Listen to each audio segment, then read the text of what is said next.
Now see it, Person to Person, a weekly document for television, as told by the faces and voices of people in the news.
Officials say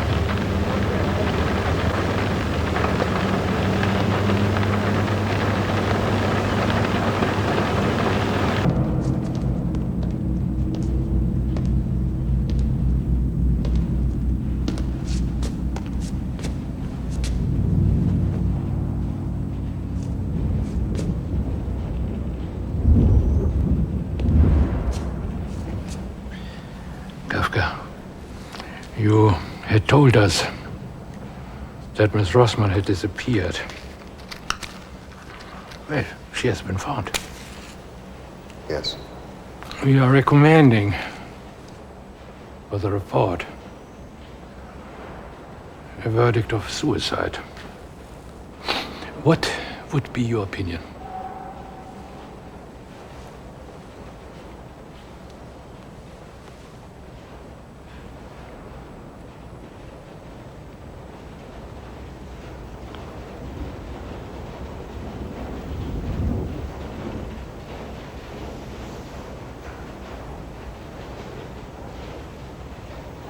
Suicide.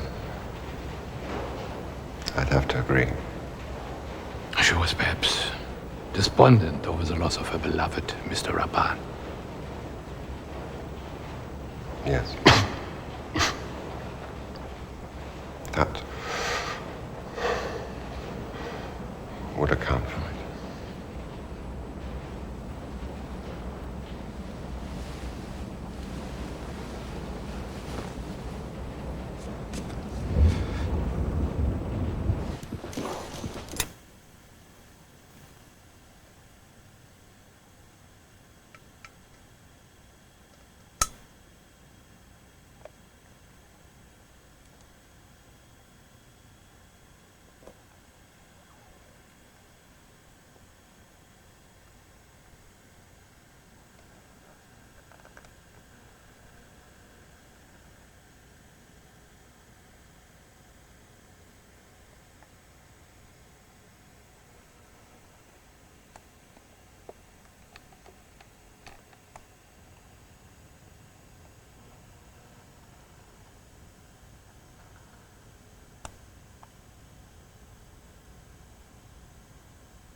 every day for all I care. And I'm not scared. Light my candles in our days, 'cause I found God.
So lonely, that's okay. Shake my head, and I'm not sad.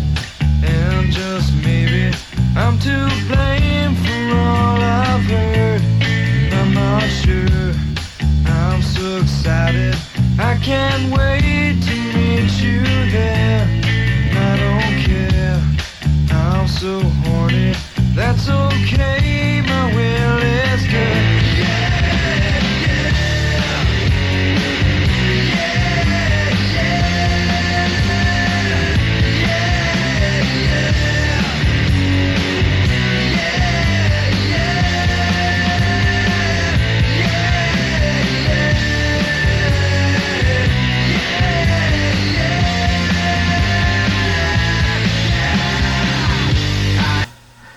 It makes every officer flash through their mind, this could happen to me. But the death of a police officer reaches beyond family and co-workers. It touches nearly everyone.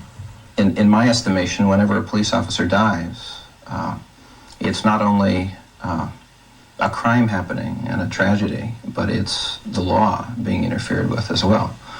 The funeral of Antonio Terry will be an important part of the healing process for everyone. But for his fellow officers, the tragedy of his death will probably never fade away. And there are literally thousands of police officers who are standing quietly, solemnly in the street, 19th Street that is. They are standing in the street because the church is simply too full for them to go inside and pay their last respects. The morning has been filled with pageantry, reflection, and respect for slain officer Antonio Martinez Terry. Hundreds of police officers formed up in the street an hour before the service began. The majority are from the Seattle Police Department. Here you see the narcotics unit, the men and women who worked side by side with Officer Terry. Former police chief Patrick Fitzsimons attended as well, becoming emotional as he talked about the loss. He was a strong, active, upbeat, happy officer and father of three. And he was just a strong, healthy young man. And I think that is one of the shocking things of this, is that someone so strong and so healthy could end up like this. What does it mean to you? Or more officers inside, several hundred others standing outside. Forward! March! All here to support, with their vast numbers and their individual prayers, the family of Antonio Terry. After spending his high school years growing up in Spanaway and attending the University of Washington, Antonio Terry joined the Seattle Police Department in 1990. He is remembered as a loving husband and father of 2 young boys and a daughter. And he is remembered as an officer who served with integrity and intensity, and through it all, made people laugh. I can only say that your husband was everything that a human being should be. A devoted family man, a man of enormous caring and compassion, a man with a wonderful sense of humor and a zest of life. His spirit is a shining example for all of us to follow.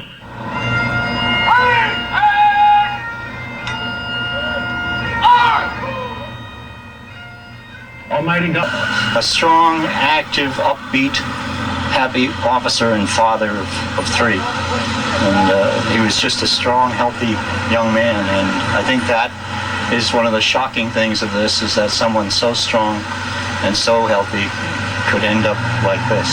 What is it?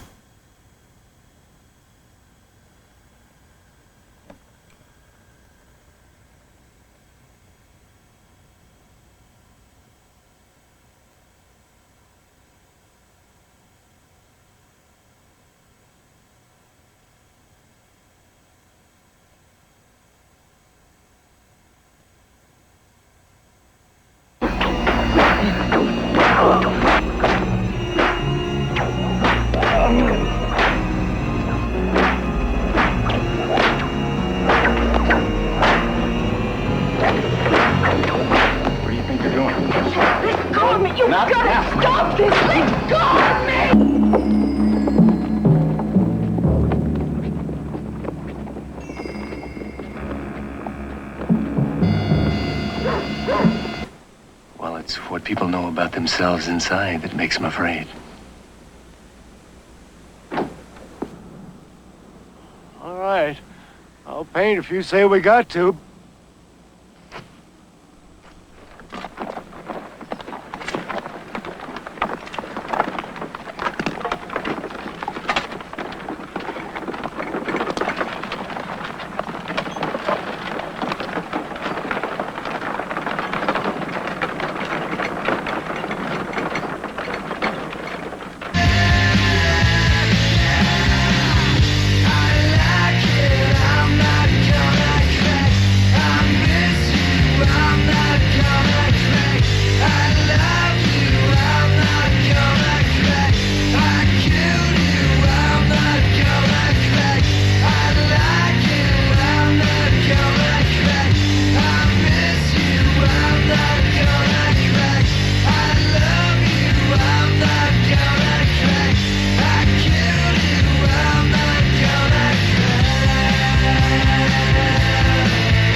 Cause today I found my friends in my head. I'm so ugly, that's okay, cause so are you. Broke arm is Sunday morning, it's every day for all I care. And I'm not scared, light my candles in our days, cause I found God. Yeah!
Hello, I'm Richard Lee. In the immortal words of the very mortal British playwright Joe Orton, himself finally the victim, as it turned out, of a brutal murder, issuing forth from his bumbling detective in his play Loot, a sort of Anglo-Inspector Clouseau, quote, "Reading isn't an occupation we encourage among police officers. We try to keep the paperwork to a minimum." And so it is that in this age of the supremacy of the desktop computer, when it is so very easy to keep the paperwork down to a minimum, that we must still feel ourselves lorded over by bureaucracies with little enthusiasm for details. Life in the 90s is so often an adventure in a tidier version of a paperwork nightmare by Franz Kafka, as directed by Orson Welles, with microchips capable of storing megastacks of minutiae, with the leanness and cleanness of this uncluttered desk world, having left so many of us with very little interest in generating the data to fill these electronic vessels. Analysis is even rarer.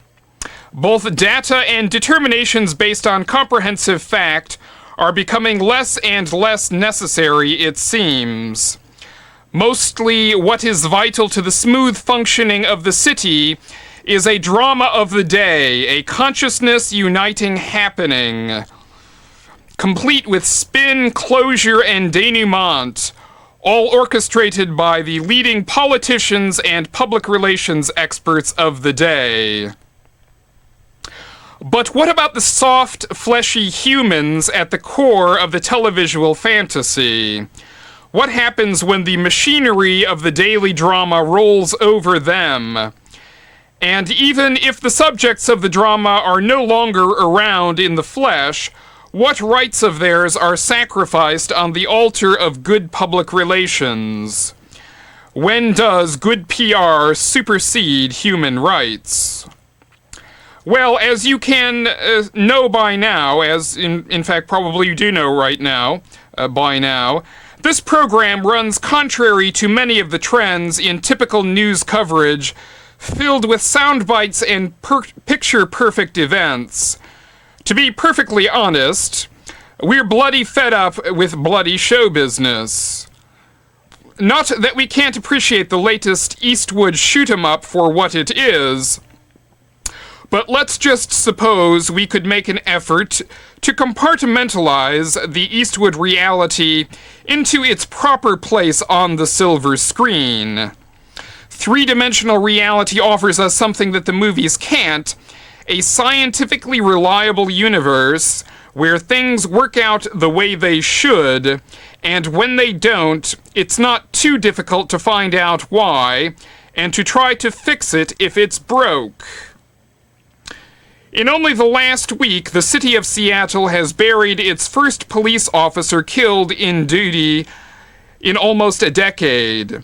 Detective Antonio Martinez Terry was a good candidate for getting killed. After all, he was a narcotics detective who worked very dangerous assignments like undercover drug buys. But it was not under those circumstances that he died. As you probably know by now, Detective Terry died in a shootout on an I-5 off-ramp, the specific events of which are not clearly understood, and perhaps never will be. What is well understood, though, is that Detective Terry was wounded once in the lower side abdomen, so we are told, in the back, and was able to return fire and then drive himself to the local precinct station where, reportedly conscious and alert, he was taken to nearby Harborview Hospital where he then died. 2 hours later, as a matter of fact, while in surgery. There has been, and as we could expect, a great amount of tribute, honor, and ceremony given to the memory of the late Antonio Terry. But the one aspect of this media push on this big story that has been conspicuously absent is the explanation of why a big, healthy young man like Antonio Terry should have died from a gunshot wound that one would assume in the variety of the most survivable. No head wound, no coronary wound, just a single shot with a small caliber weapon. As much as all of the ceremonial tribute to Terry is appropriate, what is also appropriate, we might emphatically state what is even more appropriate, is the demand for a scientifically explained and verifiable demonstration as to how it was that Detective Terry died at Harborview Hospital. To not receive such an explanation is, we would say, to dishonor his death, because for sure we don't want it to be the case that Antonio Martinez Terry, who was much more than a prop with a gun and a badge, died. Let's say that it is important that we make it clear, society makes it clear, that Antonio Terry did not die in a daily drama that the news media fed us without accountability for his death. Those who are now held accountable for his death are two young men ages 17 and 25, both, as it has been reported, who are supposed to have shared one gun in firing on Detective Terry, who returned, or it will probably be argued by the defense in this case, engaged fire with the young men. The weapon that inflicted the wound was a .22 caliber handgun, so we are told. The single wound that Terry suffered came from the smallest caliber handgun made, the .22 caliber. Its cartridge, as a matter of fact, looks exactly like this. This is, in fact, a .22 cartridge. And what you see here, most of what you see here is, in fact, a shell casing. Most of the bullet is visible in the top portion of what you see. Now, make no mistake, the gun that fires this bullet is not a hat pin, and it's not a penknife, and it's not a can of pepper gas. There can be no disputing that the .22 handgun is, depending on its use, can be a very deadly weapon. There can also be no disputing another lesser-known fact, though, which is that the .22 handgun is widely considered to be the least deadly of handguns, and that no doubt this is directly attributable to its popularity. The .22 is the handgun that can be used to wound instead of being used to kill, and therefore is a self-defensive weapon of choice for many, let's say for many young black males like those accused in the Terry case, who do not want to do life in prison for manslaughter, or, as in this case, on murder charges. The young men who are accused of shooting Terry are being charged with murder, but whether the shooter or shooters in the crime intended to wound or to kill will have to be looked at very carefully in their trial, as of course will any claims of self-defense that they offer. And what is going to be relevant to their intention to kill or not to kill Terry is just how deadly his wound was when he was struck, when he went to Harborview, with which he was struck, the wound in which he was inflicted with by the gun, when he went to Harborview Hospital. Even if the defendant or defendants shot Officer Terry in an act of intentional violence that was intended to wound and not to kill, they could still be tried for his murder, inasmuch as committing a felony resulting in his death. What might be considered, though, in terms of mitigating circumstances, is not merely their intent in shooting, but also the question as to whether Officer Terry might have died really not so much from a gunshot wound as from some act of gross incompetence or worse from the medical staff at the hospital.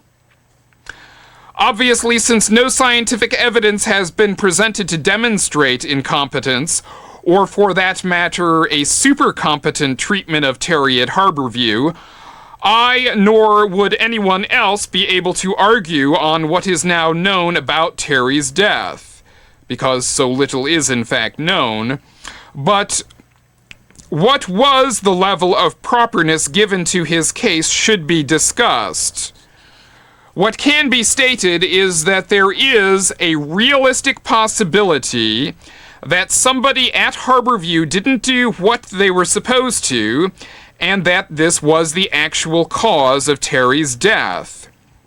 It is showing no disrespect to Terry's memory to ask these questions. In fact, one might say that it is the exact opposite, and that if the physicians at Harborview think that this hypothetical probe into their goings-on is disrespectful to them, let us remind these physicians that they are supposed to be scientists, and that science without open review is not science at all. It is rather men in lab coats making unreliable, unsubstantiated, and irreproducible claims of results. The Harborview physicians will scream that they demand doctor-patient confidentiality, but let's look at this in an open market terms. When one of their patients buys it under their care, maybe part of what they bought was a right to have the circumstances of their death explained thoroughly, scientifically.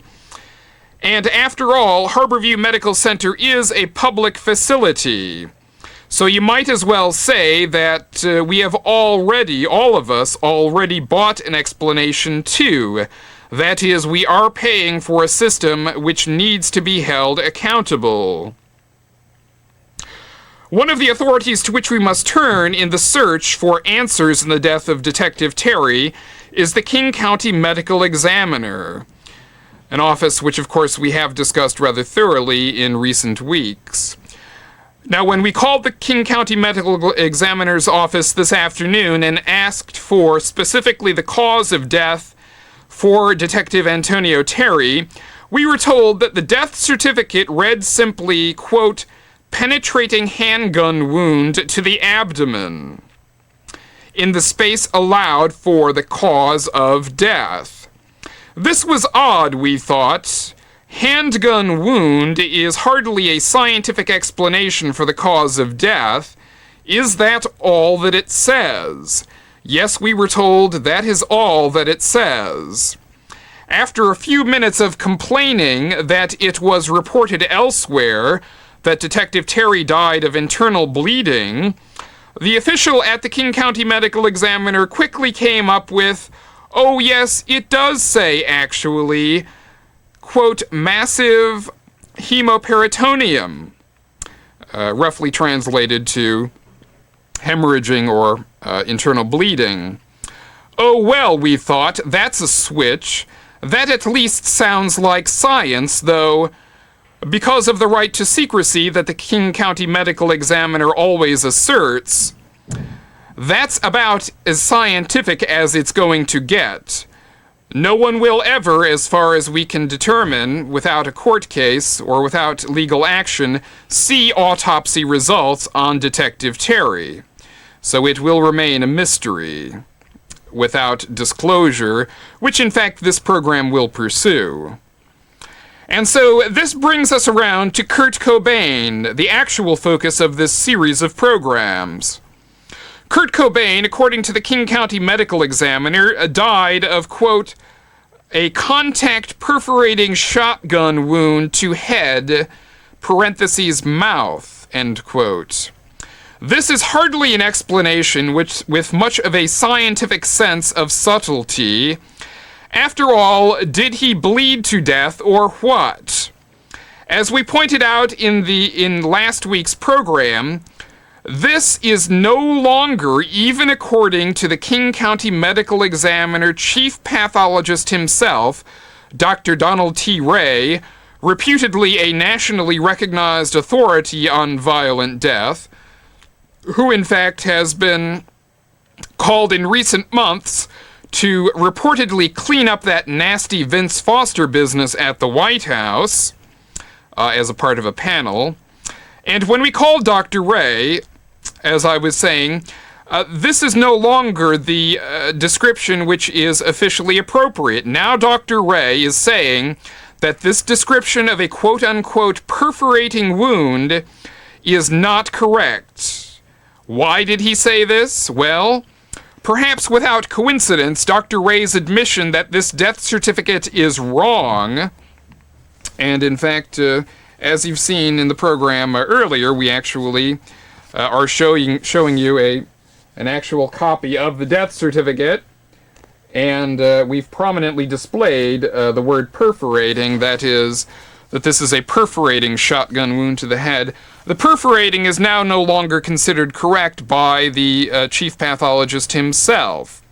And in fact, this admission came only one day after the video that we aired on this program 2 weeks ago. This was video that was aired to the public for the first time on this program, and the video includes the image that we have blown up for you here. And so take a close look. As you've seen in the program earlier, this is an image of Kurt Cobain's head and his hair and the surrounding floor. And as you can see, not a drop of blood evident anywhere.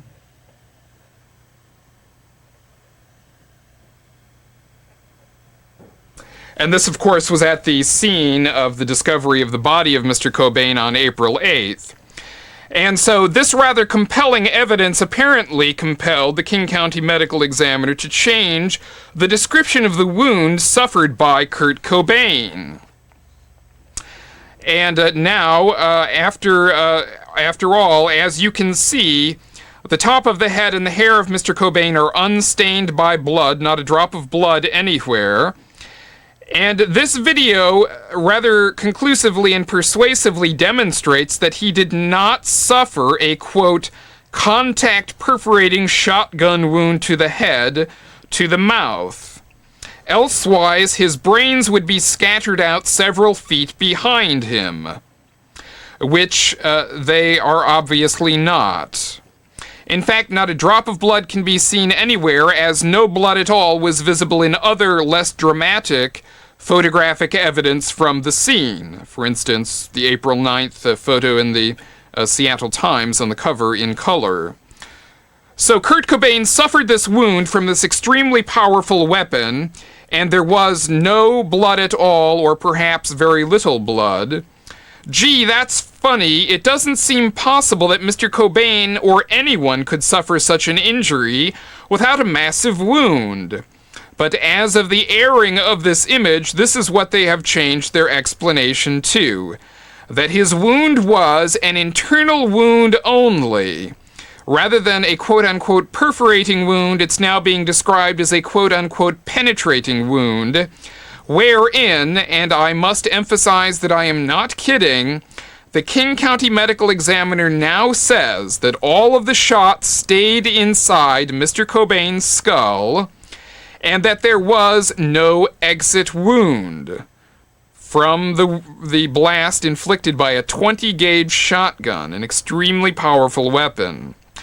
Seattle Police Department homicide detectives now concur with this finding of no exit wound.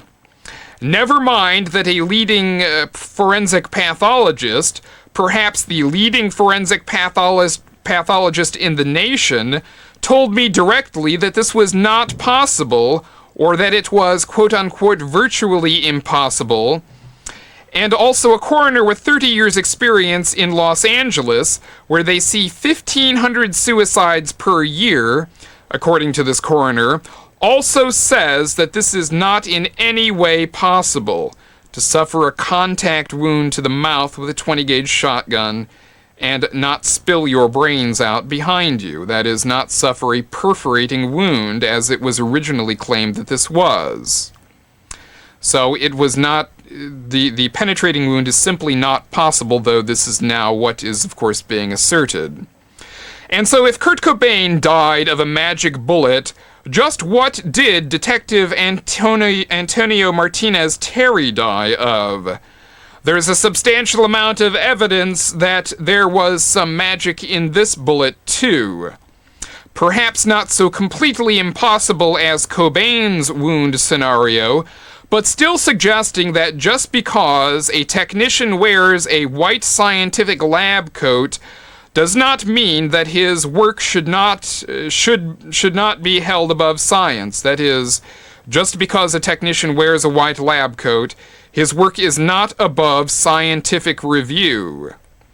That this work should be open to scientific review by the public, by journalists, and everyone else. Because neither Kurt Cobain nor Detective Antonio Terry should be allowed to die of magic bullet wounds. And by the way, Detective Terry, as was reported vaguely on the front page of the Seattle Post-Intelligencer recently, was working on some kind of a narcotics case having to do with Kurt Cobain. According to one police source, Detective Terry was merely working on helping to bust Cobain's alleged drug dealer friend, who has never been identified nor authenticated, with the help of the mysterious, unlikely narc Ms. Courtney Love, wife of Kurt Cobain. Or it is also possible that he was assisting Ms. Love in tracking down Kurt Cobain. It's not clear. In fact, according to one vague report that has been published, in fact, Mr. Cobain may have had a contact with police on April 2nd, that is, Seattle police, and this may have very well been Detective Antonio Terry.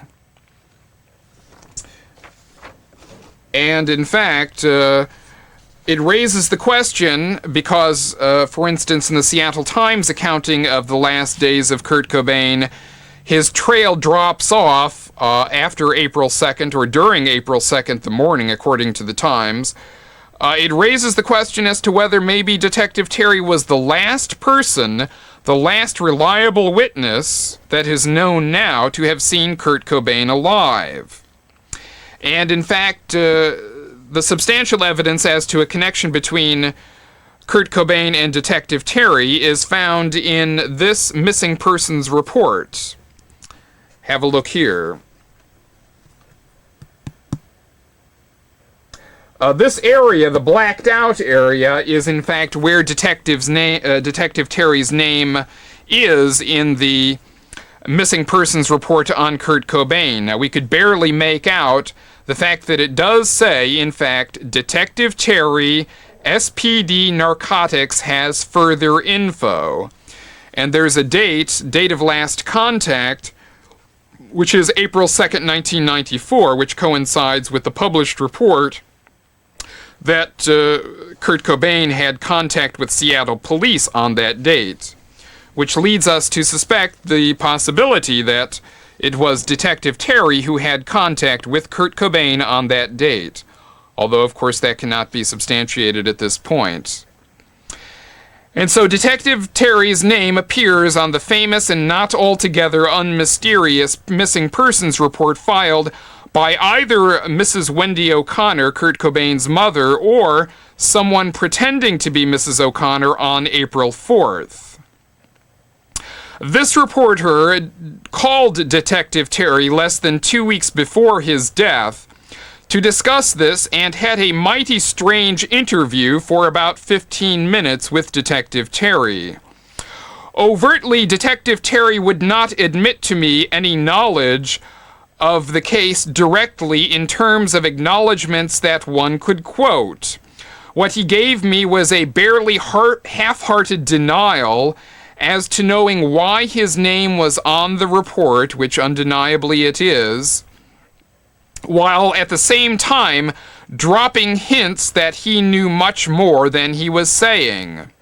Detective Terry seemed like a man, in this interview I had with him, who felt that he was somehow playing a pat hand. Or at least this is one appropriate interpretation of the mixed signals that Detective Terry was sending me in my interview with him. Detective Terry knew far more than he was letting on to. In this series of programs, we have labored to emphasize that we are not trying to engage in fast and loose rumor mongering and conspiracy theorizing. For just one moment, we want to step over that line ever so slightly. And why? Well, because of the ghastly seriousness of it all. A beloved entertainer and Seattle's most famous citizen has been murdered under very mysterious circumstances. So mysterious, in fact, that officially it's not even acknowledged to be a murder, despite rather persuasive evidence.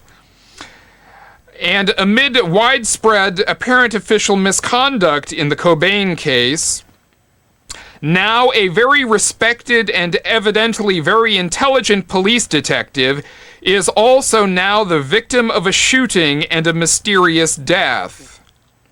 The connection between the two men is genuine in life. That is, the connection between the two men in life is quite genuine and undeniable, though still not at all quite clear. Was there any connection between their deaths, we ask? Obviously, we cannot answer that question now, and it is possible that we will never be able to answer that question, but we will assert strongly here that it is as in all scientific inquiry, discovery must first begin with a question, even if it is an unsettling question, and that this is a question worthy of inquiry, even if at this point the question of a connection between the deaths of Kurt Cobain and Antonio Terry does not appear strongly likely. But the severity of the crimes against these men and the mystery surrounding their deaths means that clearly it is a question worthy of inquiry, unceremonious as putting forth this question may be. And so there you have it. There is a connection between the two men in life, in death. It's an open question. And as I have asserted, it is at least a question worth posing. And were there any investigatory ability evident at the Seattle Police Department, we would even say that it is a question worthy of investigation.